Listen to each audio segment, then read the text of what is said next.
নমস্কার, জয় মা তারা, জয়গুরু বামদেব। আমি জ্যোতিষগুরু দ্রোণাচার্য। দর্শক বন্ধু, মে মাসে বৃহস্পতি গোচরে তার অতিচার গতি দ্বারা মিথুন রাশিতে প্রবেশ করেছে। এই অতিচার গতির ফলে এই তিনটে রাশির জীবনের সব দিক দিয়েই উন্নতি ঘটতে চলেছে। আর্থিক অবস্থার উন্নতি হবে, সুনাম পাবে, কর্মক্ষেত্রে দায়িত্ব বাড়বে এবং প্রমোশন হবে।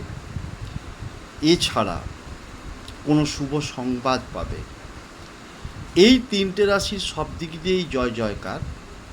যে ক্ষেত্রেই যাবে তারা সেক্ষেত্রে কিন্তু সফলতা পাবে। ব্যবসায়ীদের জন্য অত্যন্ত ভালো সময়। তারা যে ক্যাপিটাল ইনভেস্ট করবে তার অতিরিক্ত লাভ তার থেকে অবশ্যই পাবে। এই তিনটে রাশির জাতক জাতিকা হলো মেষ রাশি, বৃষ রাশি এবং মিথুন রাশি। এই তিন রাশির জাতক জাতিকাদের জন্য বৃহস্পতির গোচর অত্যন্ত শুভ।